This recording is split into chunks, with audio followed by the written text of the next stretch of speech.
नमस्कार आदरणीय दर्शक, आजको जनता जान्न चाहन्छन् कार्यक्रममा हामी समग्र रूपमा देशको राजनीति, आर्थिक, सामाजिक, कूटनीतिक र कोरोनाको संक्रमणको बारेमा विशेष रूपमा चर्चा, परिचर्चा र बहस गर्दैछौँ। तपाईहरु सबैलाई थाहा छ यतिखेर कोरोनाको संक्रमणको संख्या वात्तै बढेको छ, जताततै सन्तास छ, जनताहरू यतिखेर त्रासमा छन् र काठमाडौँवासीहरू पनि यतिखेर डराइरहेका छन्।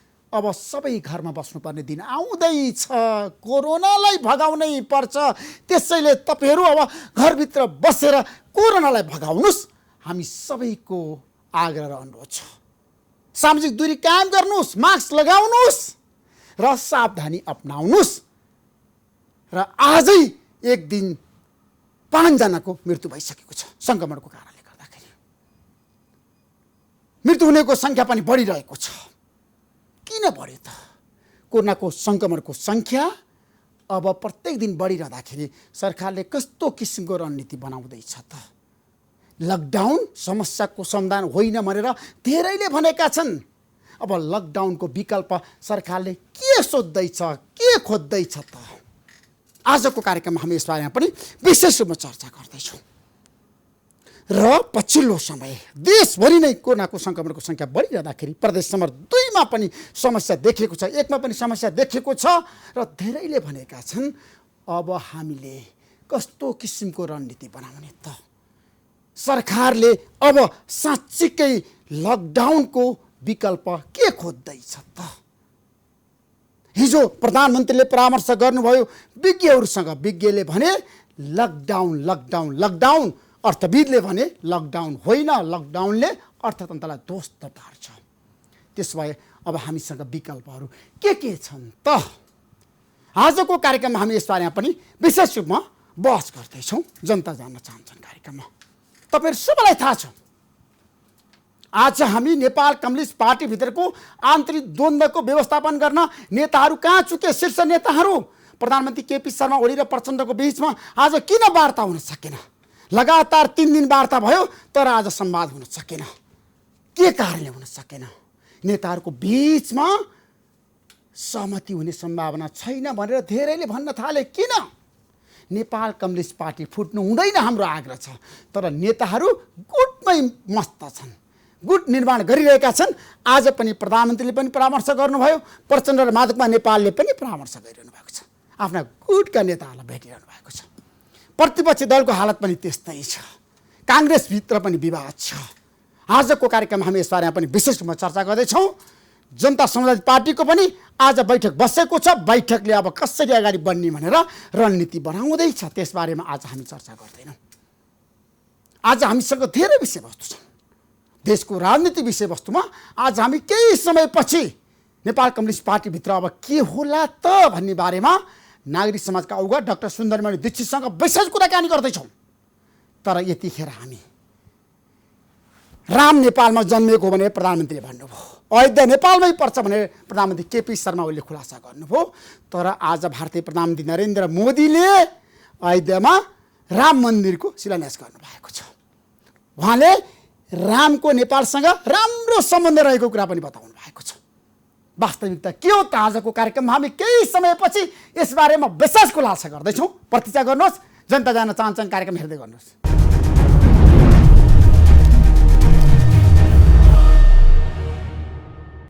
आजको जनता जान्न चाहन्छन् कार्यक्रममा हाम्रो बीचमा समूहरी वास्तुला हुनुहुन्छ। तपाईँलाई म जनता जान्न चाहन्छन् कार्यक्रममा स्वागत गर्न चाहन्छु। समूहरीजी, धन्यवाद।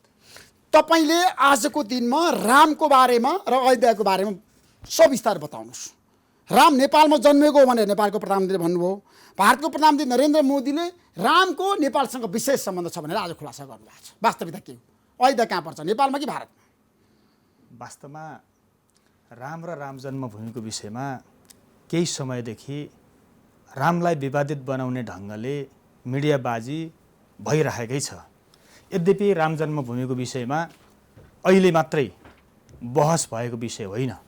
भगवान राम, श्री रामचन्द्र, मर्यादा पुरुषोत्तम भगवानको विषयमा त्रेतायुगदेखि रामको चर्चा परिचर्चा आजसम्म छ। लामो कालखण्डदेखि भगवान श्री रामचन्द्रको चर्चा परिचर्चामा हामी छौँ। अहिले प्रधानमन्त्रीले चितवनको एउटा गाउँमा राम जन्मनुभयो भन्ने विषय ल्याउनु भयो। आजै एउटा हामी सनातनीहरू सुखद दिनमा पनि छौँ। तपाईँ हामी सुखद दिनको रूपमा पनि बहस गरिरहेका छौँ। के कारणले सुखद आज नेपाल र नेपालीको लागि? किनकि लामो समयदेखि विवादित रहेको भगवान मर्यादा पुरुषोत्तम रामचन्द्रको मन्दिरको शिलान्यास भारतका सम्माननीय प्रधानमन्त्रीले आज चाहिँ शिलान्यास गर्नुभएको छ। यो तमाम हिन्दूहरूको लागि एउटा खुसीको विषय हो, नेपालीहरूका लागि पनि यो खुसीको विषय हो। नेपालको पनि त्यहाँ प्रतिनिधित्व रहेको छ। जानकी मन्दिरबाट त्यहाँका पुजारीहरूले चाँदीको इँटा लिएर त्यहाँ जानुभएको छ त्यो शिलान्यास कार्यक्रममा। र तमाम हिन्दूहरूको जुन लामो समयदेखिको आस्थाको केन्द्र मर्यादा पुरुषोत्तम भगवान रामको मन्दिर, आतात्यायीहरूले मन्दिर भत्काएर जुन संरचना निर्माण गरेका थिए त्यसमा लामो समयदेखि संसारभरका हिन्दूहरूको आस्था रहेको थियो। त्यो आस्थाकै कारणले भारतमा आज राम मन्दिरको शिलान्यास हुँदैछ। तर नेपालीहरू त खुसी छैन नि त। चितवनमा विरोध प्रदर्शन भयो। दुईटा विषय छ ऋषि। तपाईँले हेर्नु भएको छ राम्रोसँग? हो, चितवनमा विरोध प्रदर्शन भयो। प्रधानमन्त्री केपी शर्मा ओलीले बोल्दाखेरि भारतमा पनि विरोध प्रदर्शन भएको थियो। केही तत्त्वहरू नेपाल र भारतको सम्बन्धलाई बिगार्नका लागि पनि राम यहाँ मात्रै जन्मनु भएको भन्ने प्रायोजित ढङ्गले मिडियाबाजी र प्रचारबाजीमा लागेका छन्। तर वास्तविकता के छ भन्नुहुन्छ भने जब हामी रामको विषयमा बहस गर्छौँ, जब हामी रामको विषयमा चर्चा गर्छौँ, रामको विषयमा विज्ञहरूले त प्रमाण दिएर राम नेपालमै जन्मियो भन्ने भनिरहेछ नि त। तपाईले हेर्नु भएन? राम नेपालमा जन्मनु भएको हो, यसमा दुई मत छैन। तर राम नेपालमा मात्रै पनि जन्मनु भएको होइन। इतिहासविदले त्यो कुरा पनि हेर्नु पर्यो नि, दर्शनशास्त्रमा आधारित रहेर बोल्नु पर्यो नि त। राम त अहिलेसम्म 454 पटक पृथ्वीमा पदार्पण गर्नुभएको छ। उहाँले अझै कयौँ पटक अवतरण गर्नुहुन्छ। प्रत्येक त्रेतामा उहाँले जन्म लिनुभएको छ भने हो। नेपाली दाजुभाइहरूले यसलाई विरोध भन्दा पनि सद्भावको रूपमा लिनु पर्थ्यो। अहिले ठोरीमा पनि राम मन्दिर बन्नुपर्छ। केही प्रमाणहरू, शास्त्रीय तर्कहरू, त्यहाँका अवशेषहरू हेर्दा हो त्यो ठाउँमा पनि भगवान रामचन्द्रको पदार्पण भएको। तर 454 पटक भगवान रामचन्द्र पृथ्वीमा पदार्पण गर्नुभएको छ भने ठोरीमा मात्रै त होइन नि त। भारतीय प्रधानमन्त्रीजीले अथवा अहिले भारतमा पनि अयोध्यामा मात्रै राम जन्मनु भयो त उहाँको विद्वानहरूले त्यहाँ पनि भन्नुभएको छैन। किनभने हामी नेपालीहरूमा पनि धेरै विद्वानहरू हुनुहुन्छ। तर रामको वास्तविक ढङ्गको चर्चा परिचर्चा उहाँहरूले किन गरिराख्नु भएको छैन भन्नेमा म पनि अन्यलमा छु। वास्तवमा रामको एउटा मर्यादा, रामप्रतिको आस्था अहिले कतिपय मान्छेहरूले आफ्नो हजुरबाको नाम नजान्ने परिस्थितिमा त्रेता युगदेखिको रामचन्द्रको चर्चा परिचर्चा संसारभर चलिरहेको छ। उहाँको विषयमा हामी पूजन गरिरहेका छौँ, नमन गरिरहेका छौँ। यो अझै कति पुस्ता जान्छ। साँच्चीकै राम नेपालमा जन्मेको हो कि होइन? होइन, राम नेपालमा जन्मनु भएको, यसमा दुई मत छैन। कुन ठाउँमा जन्मनु भयो नेपालको राम? नेपालमा धेरै ठाउँमा राम जन्मनु भएको छ। कहाँ भन्नुहोस् न बुदा गत्रमा एक दुई। जस्तो अहिले प्रधानमन्त्रीले भन्नुभयो त्यहाँ पनि राम जन्मनु भयो। तपाईँको कर्णालीको एउटा गाउँमा पनि राम जन्मनु भएको छ। मतलब यस्तो छ तपाईँको ऋषिजी, 454 पटक रामको अवतरण भएको छ। यो वैदिक कालगणनाको हिसाबले, तिथिको हिसाबले जब हामी नेपालमा यो अरुणाञ्चल प्रदेशभन्दा पश्चिम र कश्मीरभन्दा पूर्वी भूभागमा भगवानका कयौँ अवतरण भएका छन्। यद्यपि हामीसँग अहिले 454 ठाउँै राम यहाँ जन्मनु भयो भन्ने रिसर्च छैन। हामी त तपाईहरुको दायित्व र जिम्मेवारी होइन हो, हामी अनुसन्धान गर्दैछौँ, हामी पनि गर्दैछौँ। अनुसन्धान सही कुरा जनतालाई बताउनु पर्यो। वास्तविकता आज जनता जान्न चाहन्छ। अनुसन्धान भइरहेको छ यो विषयमा। हामी अनुसन्धान गरिरहेका छौँ। रामको विषयमा प्रधानमन्त्रीले बोल्नुभन्दा अगाडि पनि धेरै मान्छेले धेरै पटक बोल्नु भएको छ। अहिले प्रधानमन्त्रीले बोलेपछि मिडियाले तपाईँहरूले बहसमा ल्याउनु भयो, चर्चामा ल्याउनु भयो, धेरै जनताकामा पुग्यो। यो त्यो भएर तपाईँहरूले अहिले मात्रै यो रामको विषयमा रिसर्च भइरहेको छ, रामको विषयमा, रामायणको विषयमा खोजी। अहिले तपाईँको युरोपका, अमेरिकाका युनिभर्सिटीहरूले पनि रामको विषयमा खोजिरहेका छन्। 300 भन्दा बढी प्रकारका रामायणहरूको विषयमा थेसिसहरू भएको छ, खोज भएको छ। त्यो विषयमा यहाँ चाहिँ तपाईँहरू चर्चा परिचर्चामा नगर्ने मिडियाहरू मलाई त लाग्छ कहिलेकाहीँ मिडियाहरू नै नेपाल र भारतको सम्बन्धको बिचमा अहिले रामलाई विवादित बनाएर यो विभिन्न राजनीतिक परिदृश्यका बिचमा कतै यो रामलाई विवाद बनाएर कुनै अर्को काम त हुन लागिरहेको छैन। तर भारतीय प्रधानमन्त्री नरेन्द्र मोदीले रामसँग नेपालको आत्मीय सम्बन्ध रहेको बताउनु हो। रामसँग नेपालको आत्मीय सम्बन्ध छ र भारतसँग पनि रामको आत्मीय सम्बन्ध छ, उत्तिकै छ। जति भारतीय प्रधानमन्त्रीले नेपालको विषयमा रामको आत्मीय सम्बन्ध छ भन्नुभयो, त्यत्तिकै रामको आत्मीय सम्बन्ध भारतमा पनि छ। संसार जस्तो हिजो इतिहासको कुरा गर्नुहुन्छ भने त हिजो संसार राममय थियो। जस्तो अहिले अरबियन कन्ट्रीहरू, मुस्लिम देशहरूमा पनि रामस श्यामस लगायतका ठाउँहरू, तपाईँले जस्तो दुबई मलेसिया लगायतका ठाउँहरूमा पनि छ, इन्डोनेसियामा बाली छ। रामको विषयको चर्चा परिचर्चा गर्दाखेरि संसार राममय छ भन्ने कुरालाई पूर्वीय दर्शनले, हिन्दू वैदिक दर्शनले र हामी हिन्दू सनातनीहरूले विश्वास गर्छौँ। राम त सर्वव्यापी हुनुहुन्छ, त्यसमा विवादै छैन। त्यसो भए अयोध्या कहाँ पर्छ? तपाईँसँग के पर्छ? अयोध्या संसारका, अब राम जहाँ जन्मनु भयो त्यहाँ अयोध्या पर्छ भन्ने कुरालाई हामी मान्छौँ। त्यो हिसाबले हाम्रो वैदिक कालगणनालाई हिसाब गर्ने हो भने हामी अहिले वैवस्वत मन्वन्तरमा छौँ। यो कालगणनाको हिसाबले 14 मन्वन्तर मध्येको 7औं मन्वन्तर हो। अब एउटा मन्वन्तरमा 71 चतुर्युग हुन्छ। 71वटा सत्य, त्रेता, द्वापर, कलियुग आउँछन्। हामीले 6वटा बितायौँ र 7वटाको पनि हामी 28औँमा छन्। सङ्कल्प गर्दा प्रत्येक गुरुहरूले, पण्डितहरूले भन्ने गर्नुहुन्छ वैवस्वत मन्वन्तरे अष्टाविंशति तमे कलियुगै भनेर उहाँहरूले चाहिँ सङ्कल्प गर्दा भन्नुहुन्छ। यो के भनेको बुझाउनु पर्यो नि। यो बुझेदेखि त राम 454 पटक अहिले कलियुग आयो भन्दैछौँ हामी। वैवस्वत मन्वन्तरको 28औं हामी चतुर्युगमा छौँ। कलियुगको 5121 वर्ष हामी अहिले भोग गर्दैछौँ, अथवा विक्रम सम्वत 2077 सालमा हामी छौँ। यो कुरा बुझाउँदा त जब हामी वैवस्वत मन्वन्तरको 28औं चतुर्युगको पनि कलियुगको 5121औं वर्षमा छौँ भने त्योभन्दा अगाडिका मन्वन्तर पनि त थिए मान्नु पर्यो, नभए के को आधारमा हामी वैवस्वत मन्वन्तरमा छौँ?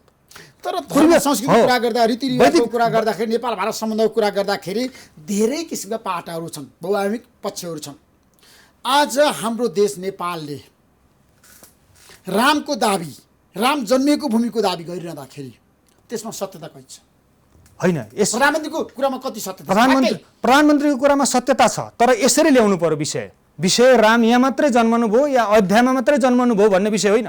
454 ठाउँमा राम जन्मनु भएको छ। नेपालमा पनि 5-6 ठाउँको अयोध्या त धनुषामै अयोध्या, जानकी मन्दिरको नजिकै अयोध्या भन्ने गाउँ छ। सिराहामा तपाईँको अयोध्या छ। अहिले चाहिँ तपाईँको अब चितवनमा अयोध्या छ भनेपछि भारत त मान्न तयार छैन नेपालमा राम जन्मेको भन्ने कुरा। यसो छ, भारतको पनि विद्वत वर्गले यो कुरालाई बुझ्नु भएको छ। रामलाई हामी प्रत्यक्ष रूपमा साक्षात्कार हामीले गर्ने मौका पाएका छैनौँ। हामीले रामको अस्तित्व हाम्रो परम्परा र हाम्रा दर्शनशास्त्रका आधारमा स्वीकार गरेका हौँ।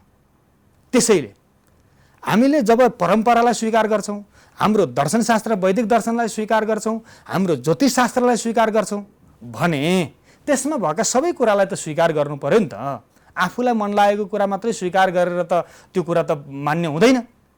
हाम्रा वैदिक दर्शनहरू त सर्वस्वीकार्य ग्रन्थ हुन् नि। यसमा त न अहिले भारतीय विद्वानहरूले न अहिले भारतीय, तपाईँलाई थाहा छ, अब तपाईँले धर्म संस्कृति कुरा गरिरहँदाखेरि हामी वास्तविकतामा पनि जानुपर्छ क्या। धरातलीय यथार्थ के हो भन्ने कुरा पनि हामी होइन। दर्शनशास्त्र ऋषिजी, दर्शनशास्त्र त वास्तविक धरातलभन्दा बाहिर छँदै छैन। यो त वैज्ञानिक छ नि त। हाम्रो विज्ञानलाई नहेर्ने, हाम्रो विज्ञानको अस्तित्वलाई दर्शनशास्त्रले के भनेको छ त? दर्शनशास्त्रले जहाँ राम जन्मनु भएको छ त्यहाँ अयोध्या हो। अब राम 454 ठाउँ पटक जन्मनु भएको छ, यो खोजीको विषय हो। नेपाल र भारतका तमाम विद्वानहरूले 454 ठाउँ कहाँ कहाँ हो भन्नुपर्छ। जस्तो नेपाल र भारतको सम्माननीय प्रधानमन्त्रीज्यूहरूले चाहिँ रामायण सर्किटको विषयमा हस्ताक्षर गर्नुभएको छ। हाम्रै प्रधानमन्त्रीले चाहिँ अयोध्याबाट आएको चाहिँ जन्तीहरूलाई स्वागत गर्नुभएको छ जनकपुरमा। त्यो ऐतिहासिकता पनि, त्यो इतिहास पनि त हामीसँग छ। र के हो भन्दा रामायण सर्किटको हस्ताक्षर गर्दा दुवै देशका सम्माननीय प्रधानमन्त्रीहरूले रामको विषयमा विस्तृत अध्ययन गरेर गरिदिनु भएको भए अत्यन्तै उपयुक्त हुन्थ्यो। जस्तो जनकपुर र अयोध्या जोड्ने विषयको कुरा यो त अहिले पनि जोडिएको छ। हामी त्यहाँबाट जन्ती आइरहेका छौँ, यहाँबाट दुलै पठाइरहेका छौँ। जति जानकी मन्दिरमा मेरो आस्था छ त्यत्तिकै भगवान् रामचन्द्रको मन्दिर निर्माण हुन लागेको, आज शिलान्यास भएको अयोध्याप्रति मेरो उत्तिकै आस्था छ। हामीले त्यो आस्थालाई हामीले भुलेका छैनौँ। तर विषय के हो भने रामायण सर्किट बन्दै गर्दा हामीले हाम्रो ऐतिहासिकता, हाम्रो दर्शनशास्त्र, हाम्रो धर्मशास्त्र, हाम्रो परम्पराका सम्पूर्ण विषयलाई समेटेर रामायण सर्किटको कन्सेप्टलाई हामी अगाडि बढाएका हुन्थ्यौँ भने यो अझै राम्रो हुन्थ्यो। यद्यपि अब कतिपय इतिहासका कुराहरू त अप्राप्य छन्। करोडौँ वर्ष अगाडिको इतिहास कसरी प्राप्त गर्ने, त्यो त गम्भीर विषय हो नि। हामीले हाम्रा परम्परा, हाम्रा संस्कृति, हाम्रा रीतिरिवाज, हाम्रा चालचलन र हाम्रा मर्यादाहरूलाई ख्याल गरेर जब हामी जान्छौँ त्यस पछाडि त्यो रिसर्चले पूर्णता पाउँछ। र मेरो आग्रह पनि छ, म विश्व हिन्दू महासङ्घको तर्फबाट हामी आग्रह पनि गर्छौँ। महासङ्घको महासचिवको नाताले बताउनुहोस्। हो, हामी आग्रह गर्छौँ सम्माननीय दुवै देशको जनताहरू धर्मप्रति आस्था विश्वास अटुट छ। हो, भारत र नेपालको सम्बन्धको कुरा गर्दाखेरि धर्म संस्कृतिमा एकदम गहिराइमा गएर हामीले समीक्षा गर्नु। हाम्रो सदियौँदेखिको करोडौँ वर्ष अगाडिदेखिको हाम्रो यो ऐतिहासिकता छ, हाम्रो सम्बन्ध छ, यसमा दुई मत छैन। यो रहिरहन्छ। फेरि यो कसैले चाहिँ यसलाई तोडमोड गरेर बङ्गाएको भरमा नेपाल र भारतको सम्बन्ध पनि त्यो बाङ्गिनेवाला छैन। जनस्तरको राजनीतिक स्तरमा होला, विवाद होला, बहस होला, उहाँहरूको सम्बन्ध राम्रो होला नराम्रो होला, तर जब जनस्तरको सम्बन्ध छ, प्रत्येक घर घरमा नेपाल र भारतको सम्बन्ध छ। जति चाहिँ भारतीयहरूले नेपालीहरूलाई आस्था गर्नुहुन्छ, सम्मान गर्नुहुन्छ, भारतीयहरूलाई पनि नेपालीहरूले त्यत्तिकै सम्मान र त्यत्तिकै आस्था जनस्तरमा सम्बन्ध जनस्तरको सम्बन्ध छ। तर राजनीतिक नेतृत्वको बीचमा सम्बन्ध राम्रो छैन। राजनीतिक नेतृत्वको बीचको विश्व हिन्दू महासङ्घको महासचिवको नाताले ठ्याक्कै मलाई के बताउनुहोस् भन्दाखेरि अहिलेको अवस्थामा हाम्रो देशमा राजनीतिमा पनि कहिलेकाहीँ छ नि धर्म मिसिन्छ नि त। धर्मको प्रभाव पर्छ पर्दैन? होइन ऋषिजी, राजनीतिमा धर्म मिसिदिएको भए त राम्रो हुन्थ्यो। राजनीतिमा पापै पाप मिसिदिएर यो समस्या भएको। पापी मानसिकता बोकेर जब राजनीतिमा उहाँहरू जानुभयो त्यस कारणको उपज यो समस्याको समाधान नभइरहेको छ।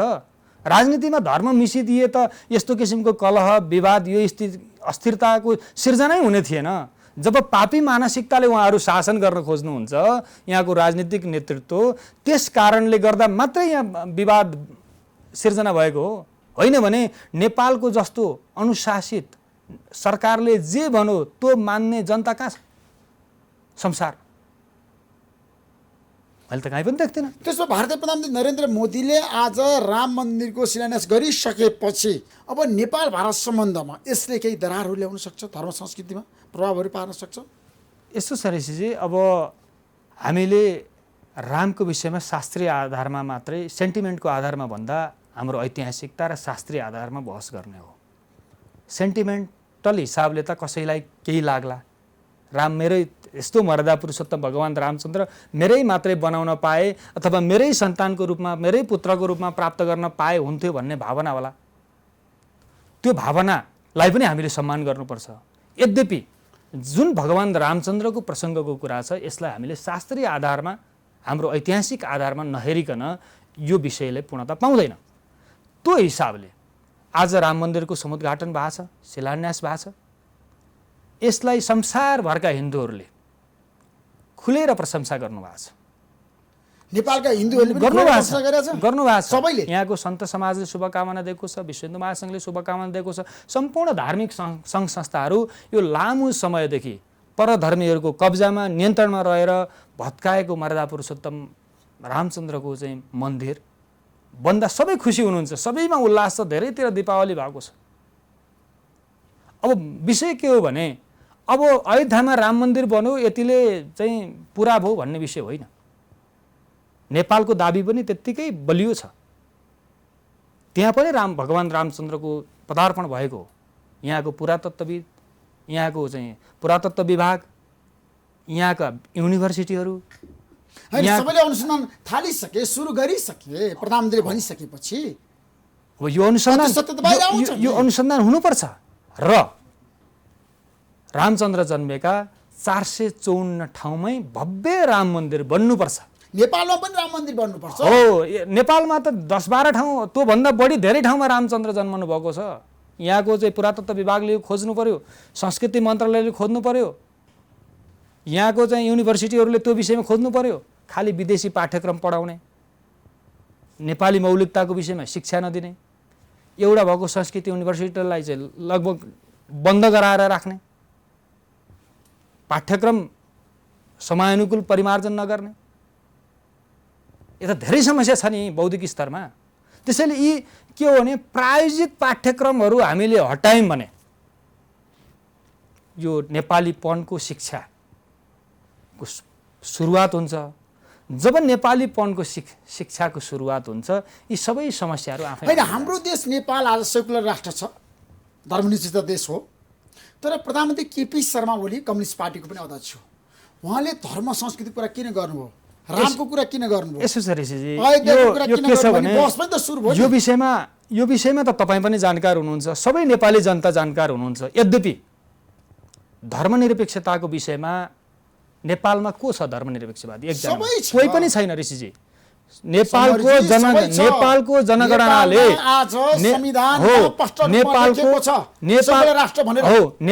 सबैले मान्नु भएको छ त्यसलाई। होइन, हामीले मानेका छैनौँ यो कुरालाई। नेपालको संविधानमा धर्मनिरपेक्षता लेखिएको छ। अनि धर्मनिरपेक्षता तपाईँ नमान्ने? तर सुन्नुहोस्, यही धर्मनिरपेक्षवादी सरकारले गराएको जनगणनामा नेपालका 100% नागरिकहरूले म फलानु धर्म मान्छु भन्ने कुरालाई दर्ज गराउनु भएको छ, लेखेर दिनुभएको छ। लेखेर दिनुभएको छ नेपाली जनताले। जनगणनाको तथ्याङ्क हेर्नुहोस्, नेपालमा